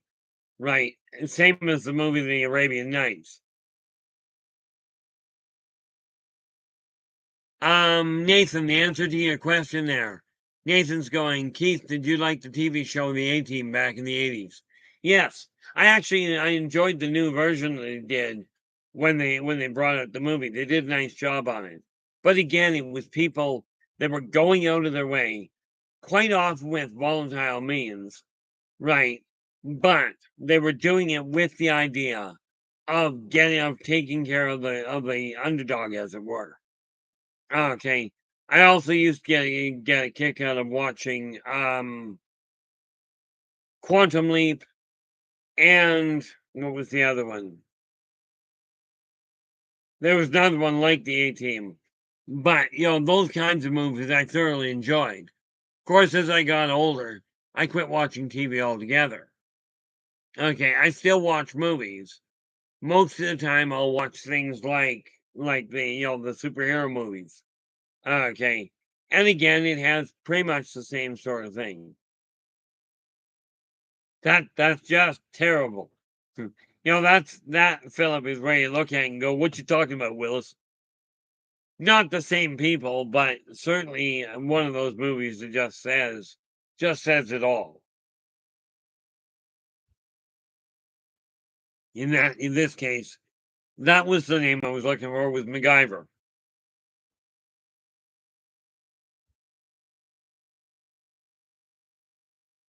Yeah, it really does. That's just it, Big J.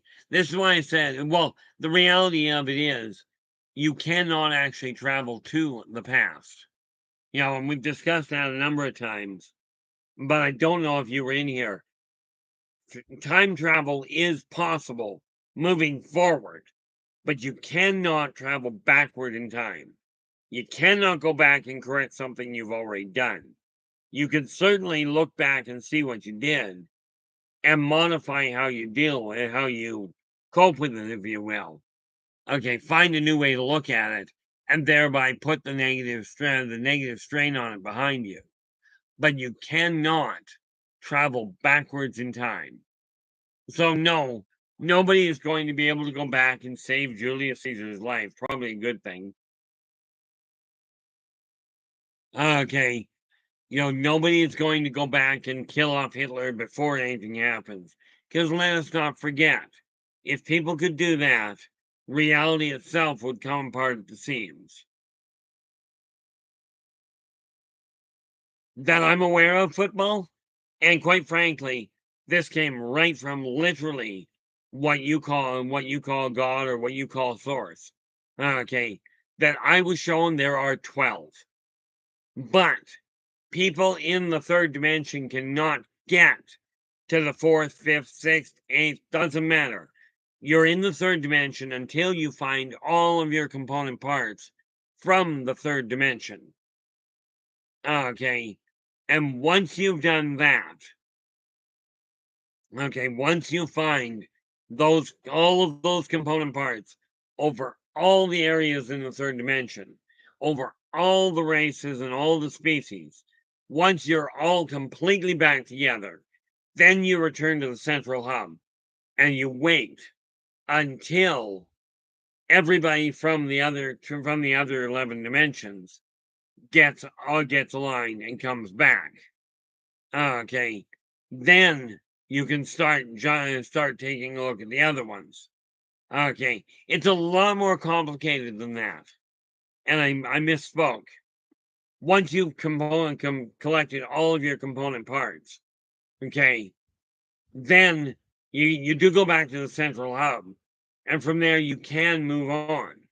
You have to wait until all of the others have returned to the central hub, okay, in order to get back to where you came from in the first place. But that requires everybody getting there to open the door. Okay. And it is complicated. This is undoubtedly not what you have been told. Okay. most people I talk to, um, you know, Chris was just asking, could we go back and live a better life without meeting our past self, our other past selves? Well, number one, you can't go back. That'd be the first problem. Okay. Now, the reality is that what you went through in life is what has brought you to the state you're in currently. Net result.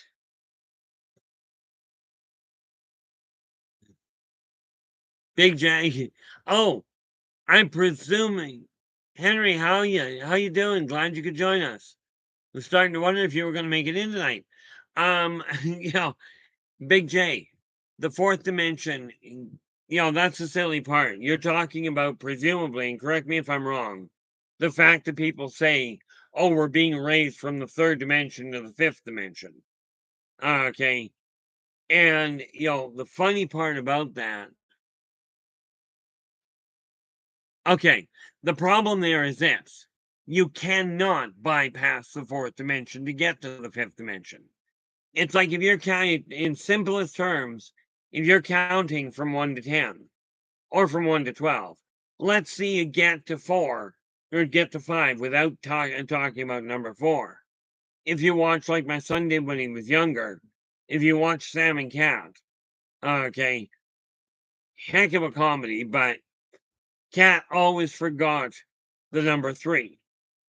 Okay, but when you're going up the dimensional ladder, you can't get to the fifth floor without going through the fourth one. You can't go around it. You can't bypass it altogether. Okay. That's no, the fourth dimension. And time is not a dimension. Time is a reference point for every dimension. And time gives a communication link for people to relate to each other. You know, yeah, Nathan's just saying the here and now is a kind of nexus. We're in the now with events behind us and creating new events ahead of us. The funny part there is, in essence, Nathan, you are correct. We are in the here and now, but the here and now is the only time in existence that you can affect anything. You can't go into the past to change it, and you can't go into the future to change it. Everything has to be done here, right now. Okay. If you postpone it, all it means is it takes a little longer to do it. Philip's just going, Lost Treasure of Atlantis. And yeah, it's neat. They keep looking for the Lost Treasure of Atlantis, but they keep looking under the water. They're not going to find it down there, by the way. Yeah, the Wizard, it's neat with the Wizard of Oz. And yes, I am quite unashamedly going to tell you there is a scene in The Birth of the Wolf Pack that I drew straight out of The Wizard of Oz. Okay. Didn't use the characters, didn't use the Tin Man, didn't use the Cowardly Lion, but I took the scene and went, that'd be a real neat cutscene. Not a problem, Big J. Like I said, where it comes to questions, I would much rather people come right out and ask. I don't have answers most of the time that concur with much of what you've been told. Okay. But then again, I don't do any of the research to find out what you were told.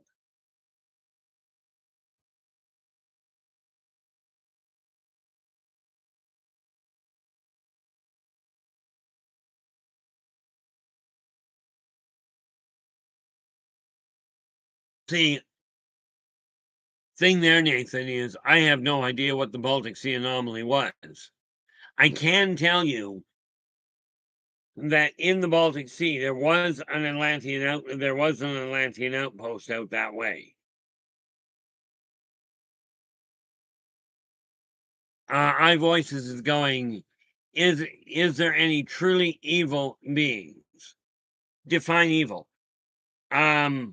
Technically the answer would be theoretically yes, but given that for a person to be truly evil, they have to live on the auspices that theirs is the only thing that matters. Period.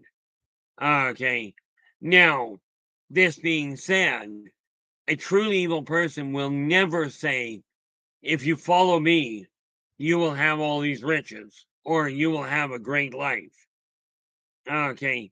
When you think about it, Hitler, many people said, was truly evil, but Hitler always promised the people he chose to favor and told them he would lead them to a better life. He would lead them to a better life. That is not an evil action. Okay. So, in my day, from my outlook, is there is there actually a truly evil person? No. Is there actually a truly good person? No. And before somebody out there decides to make a big deal of that, God is neither good nor evil. He's actually both and neither. And I use the term he because I don't feel like listing off all the variations.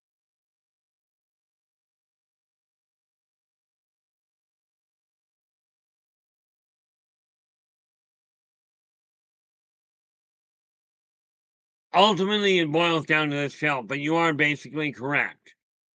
Okay. When you take a look at the past, take a look at your actions in the past or the actions of other people and see what the outcome today was. Okay. By looking at what decisions were made in the past, you can figure out a reasonable assessment of what the outcome is going to be if you make a similar decision. Now, the stupid part of that is the legal system sets precedences, okay, and then they hang on them without paying any attention to the reasoning behind the precedents. Okay, you take a look at it, there's an old saying that goes, those who don't know history are doomed to repeat it, which is very true. The problem is those that dwell on history have exactly the same problem. Okay.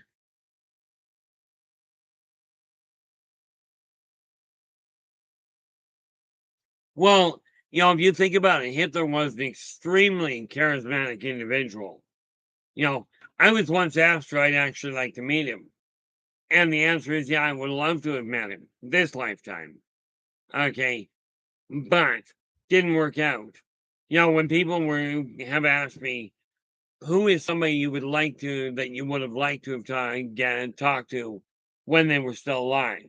I got asked that years ago. And my first thought was Charles Manson. Not because I idolized him, but the man had a phenomenal mind. Okay. And that's the thing I look at is, are people thinking? Not do I agree with what they're doing, but are they thinking? And that's where it gets to be a little bit of a hiccup. Because I really question whether many people today think. In all fairness, before you start thinking I'm overly high on myself, not at all. I'm a pretty firm believer I'm completely off my nut. But the fact to keep questioning it, saying the shrinks tell me says that I'm not.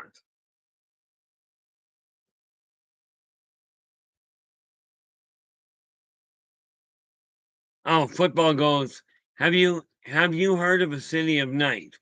It's a place in your dreams you go to meet up. I've heard of a city of night, but I didn't bother waiting to go to sleep. Um, the city of night that I got shown, first and foremost, is the reason they call it the city of night is because it was absolutely pitch black. There is no light. It's strictly in the dark. And the only people that the people that hang out around there literally see in the dark quite nicely. On my own, there are people that absolutely do. I was actually told by one in particular. He looks at me and goes, I'm sure, I sure don't think you're crazy, but the way you talk absolutely is. In any city in any nighttime city, there's always a bar. Okay. And yes, aliens will get drunk on things. some not all that palatable, but what the heck? You know, the funny thing is, when I started writing the Yldrbac Chronicles, when I wrote The Birth of the Wolfpack, I literally started it off in the bar. It was a great place to start. You know, and besides, I spent a lot of time in the bar when I was younger.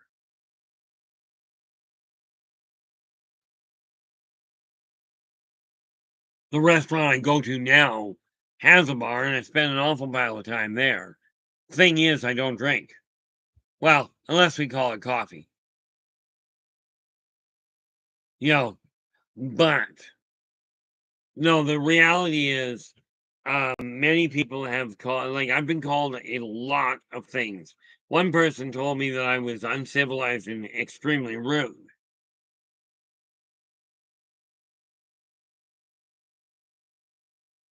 Um, Only if they're too close. On the whole, they're just noisy. So no football. I've never heard of Bigfoot actually complaining too terribly much about fireworks. They are fascinated by the sparks in the sky, or as they call it, the exploding stars. You know, but they aren't afraid of it. It's not like they'll go cowering.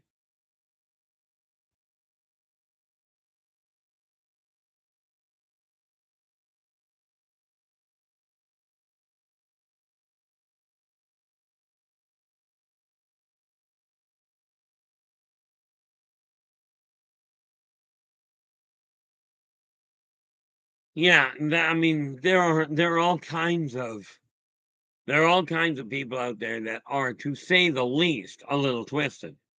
Okay. I mean, you take a look at it. Now, I get a kick out of it when you start looking at serial killers.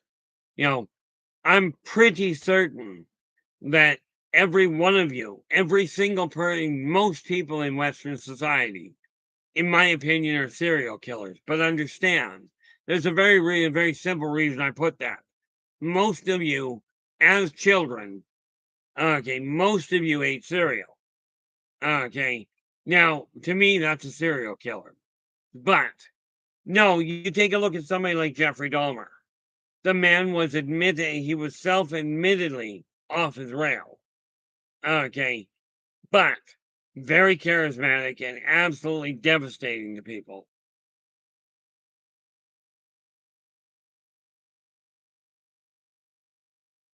But yeah, there are some pretty horrific people out there. Okay. But there are some genuine gems out there as well. Okay. And yes, I have had the pleasure of meeting a few of the ones I actually consider gems. I've never, don't take this the wrong way. My self esteem is not in question, but I've never seen myself as something overly special. I've heard people tell me all sorts of things about me, and I've looked at them and gone, I'm not doing anything odd. Okay. But I guess in some ways I probably am.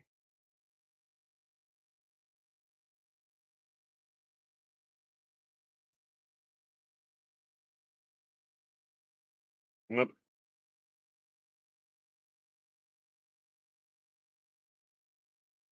It's not bad. We're only 18 degrees right now, and I'm boiling.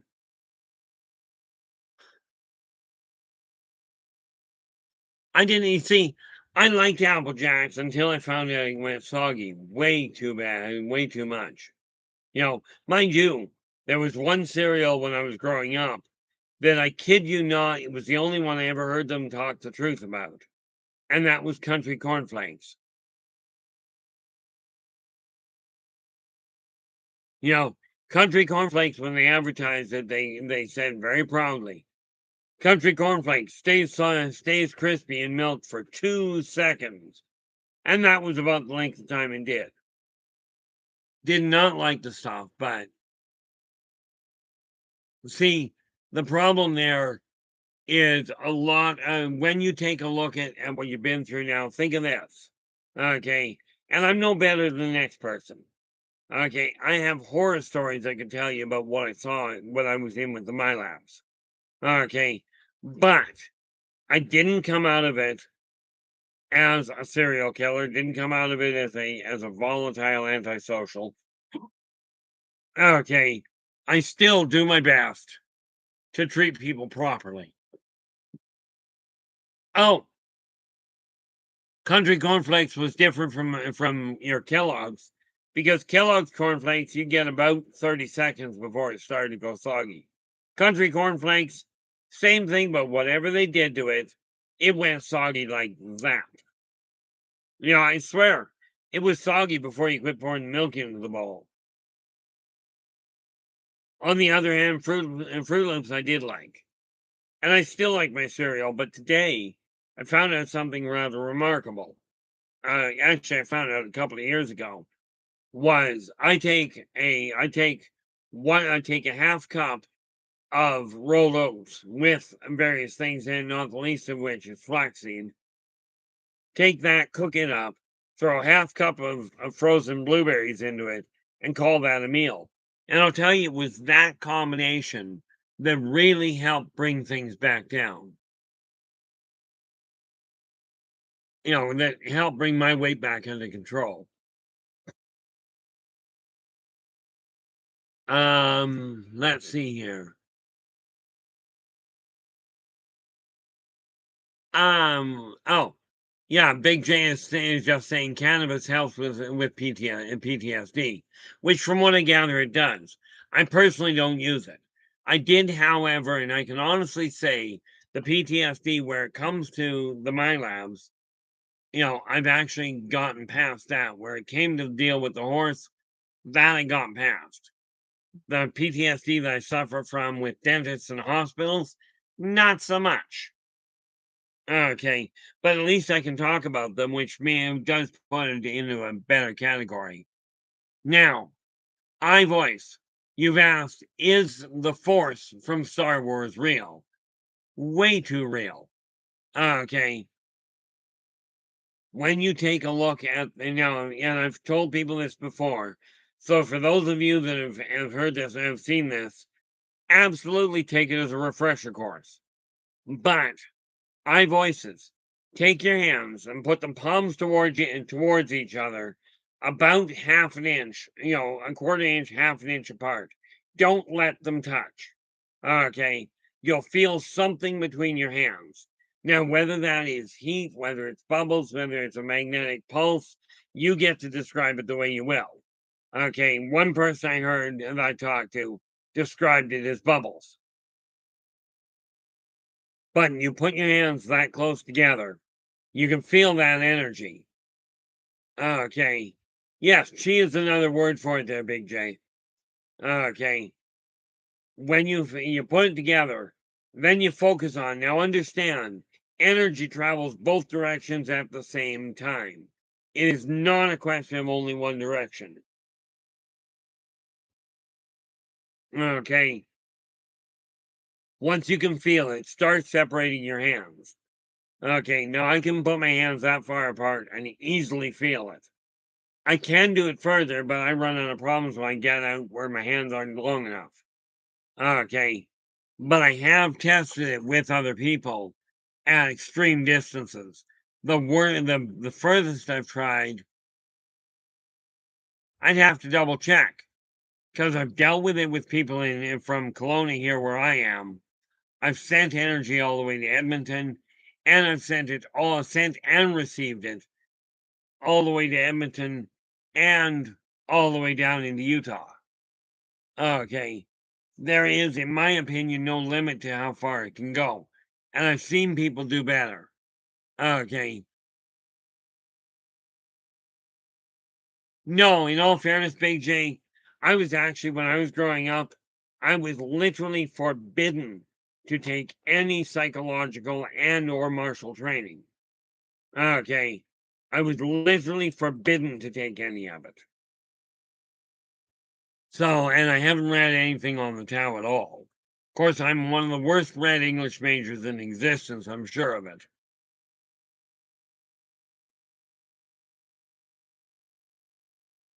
Why doesn't that surprise me there, Philip? Oh, I can't even go to a dentist. The reality of it is that the only way I can go to a dentist, and I've got to get teeth work done, unless I can finish correcting the problem now, which is why I've decided I've got to put all of my focus into that, because I set foot in a dentist's office and my blood pressure goes through the roof, and quite often I will emotionally break down. I just can't cope with it. And the only way to get my teeth done is either there or go to the hospital, which I have the same problem with. Not a good setup. Okay. So, I mean, I'm looking for ways around it, in all fairness. But I do like your assessment here. You know, that because, sociopaths are drawn to dentistry. Can't imagine why. Kind of like I'm absolutely certain that sadists are drawn there too. But that is no disrespect to the industry. Okay. The fact of the matter is that there are a lot of people are dealing with.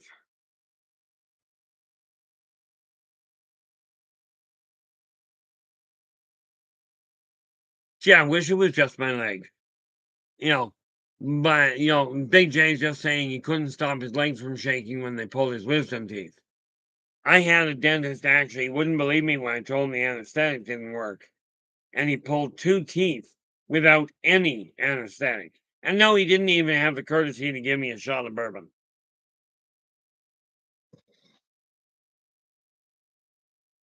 You know, the sad part of it is that when it comes to modern medicine, there's a lot of garbage in our food that is causing a lot of the problem. You know, so I mean, from my standpoint, am I looking to go back to a dentist anytime soon? Quite frankly, no.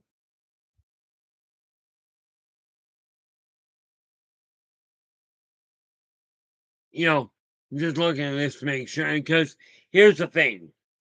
Everything your body creates, your body destroys, your body can create.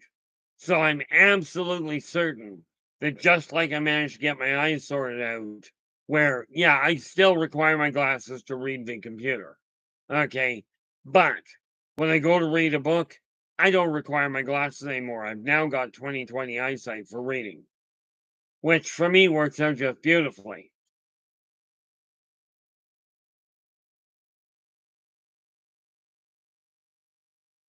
Yeah, I'm very happy for you, Philip. I really am.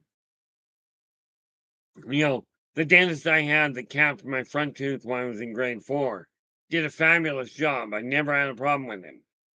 My problem didn't start until after I had my wisdom teeth pulled. You know, that was when things got out of hand. But when you take a look at the human body and the health that your body has, you have absolute dominant control over whether you can bring it back online. Now, I was told, just like you, that, cutting back on food or exercise won't drop your weight. And I'm telling you, I used to be 246. Okay. I cut back on how much I was eating, increased my activity level a little, and I'm down at 194. Now, I've been plateaued for the last 2, maybe 3 months. Okay, I've finally started to see it edging down again. I'm targeting 180. Okay, and according to Canadian medical, at my height, I should be at 145. Well, can you picture me? Just look at the shape I'm in. Never mind my absolutely disgusting, physique, but just take a look at my face. Can you picture what I would like it look like if I dropped another 50 pounds?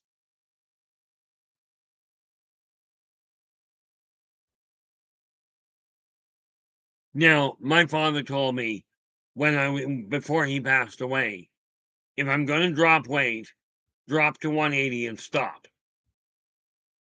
He goes, your frame won't handle being less. You know, so I've taken a look at it and gone, okay,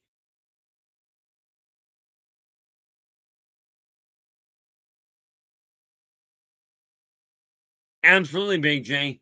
The amount of stuff that when you cut back on the sugar and what have you, and bear in mind something most people overlook. Okay, first of all, pop is absolutely a killer. Okay. I know you're not gonna like this one, guys, but beer and alcohol don't do you any favors. Pasta is a problem. And here's a kicker for you, especially with blood sugar levels. Many times carrots are a problem where it comes to blood sugar.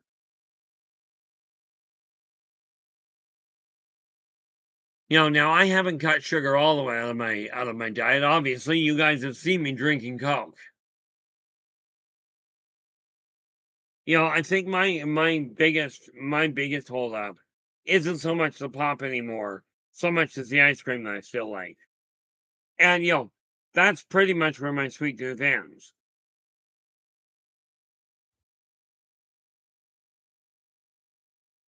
But it's simple math to me. If you desire your weight to drop, number one, quit looking at losing weight. Okay, because the problem with losing weight is this: when you lose something, people are taught to do their best to find it again. And sadly, in the case of weight, it seems to come back with company.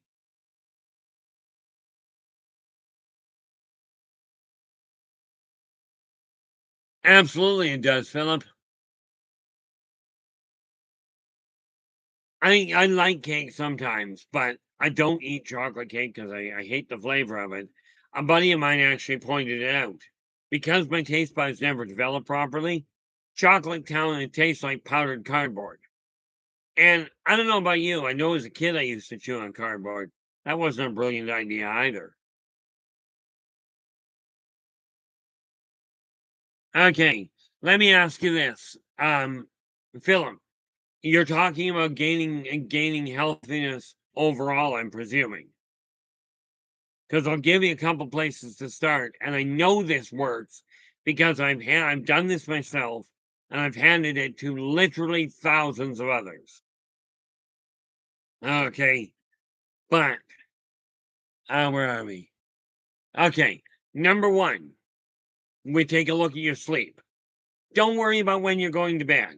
I will warn you this: it does seem that an hour's sleep before midnight is about the equivalent of a 2 hour sleep after midnight.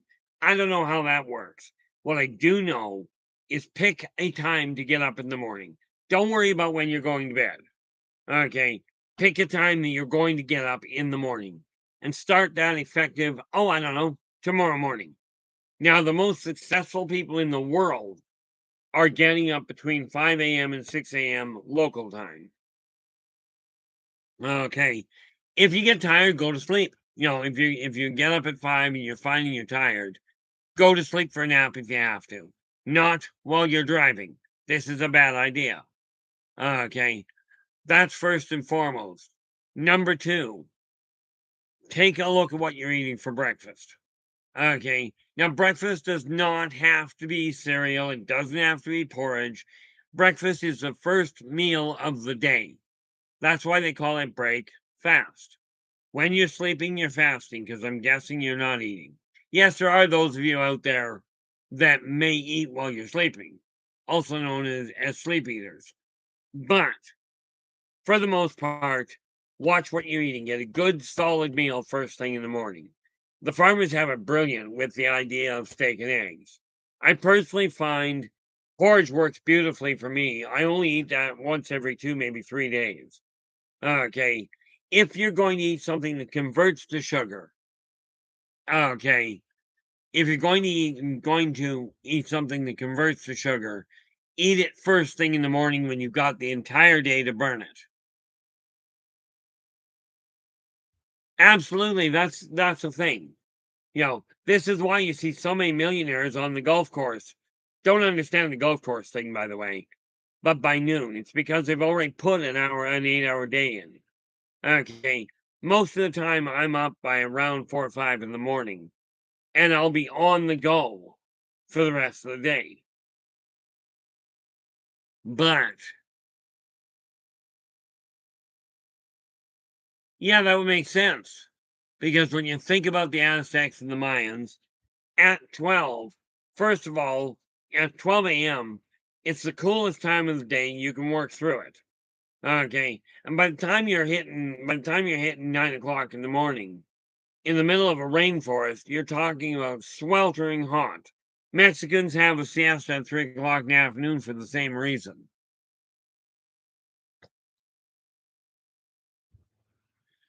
You know, Big J's going, same with exercise. Exercise earlier the better. That way you have the ability to burn off that energy. But understand something, and I don't think I've got it here. No, it's up front. When you're exercising, slow repetitions. Okay. You take slow repetitions, not lots of repetitions. Okay. If you're looking at building muscle mass. Okay. And, maybe, I could go up front and grab the weights and show you exactly what I mean. But where it comes to exercise, again, and this is because I've talked to exercise professionals, and I don't mean the ones that claim to be trainers. I mean the ones that are living in that lifestyle. Okay. But you take a look at the groups you're dealing with. A full body workout doesn't effectively work as well as you might think. So one day you do the upper torso, the next day you do the legs. Okay. So the body has a day for the exercise for the muscles to adjust. Okay. These are just a couple of tricks I picked up. Oh, absolutely. Philip goes, avoid those heart attacks. I'll tell you. Or the heart attacks and the strokes. The heart attacks I can deal with. They're painful, but I can deal with them. Strokes, never again. Thank you very much. Did that, got them in the t-shirt, got the ball cap, not planning on it again. Of course, I don't think I planned on it in the first place. Oh, yeah, heat strokes are another one that's a pain in the neck. But that's why hydration is critical. Now, I will tell you, this is only full of water. But lemon water works really nicely as far as being refreshing and helping keep things running. Okay. And yes, much as cold water, in my opinion, tastes better, room temperature water is easier for your body to work with.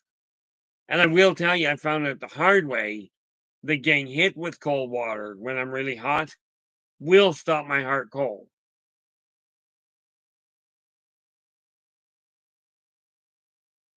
And that, unfortunately, has been proven. Yeah, Phil's just going, my grandpa had a bad heat stroke at someone's funeral when I was little. Outdoor afternoon funeral in late summer. Yeah. I mean, to me, this doesn't make sense. I mean, I understand people have funerals and people die when they die. But don't have the funeral set up where you're encouraging everybody else to join them. The temperature, at the time, I could handle up to 40 degrees, 40 degrees without a problem. Okay. And I had no problem with it at all. About 8 years ago, I ran into a situation where the temperature was 47. Okay. 47, by the way, boils down to 94, about 126. Okay. So 126, 47 be 94, which would be, yeah, about 126, about 124. That was a little hard on my system. Personally, I don't go outside much, not during the day anyway. But I just noticed we are hitting the 2-hour mark here. And with that in mind, guys, I want to thank you so much for sharing your time with me. I really do appreciate it. I will be back again. But until then, again, if you like the stream, do give us a thumbs up. Do subscribe to the channel and share the daylights out of it. Thank you so much once again. Until we meet again, take care of yourselves and each other. And for pity's sakes, stay positive.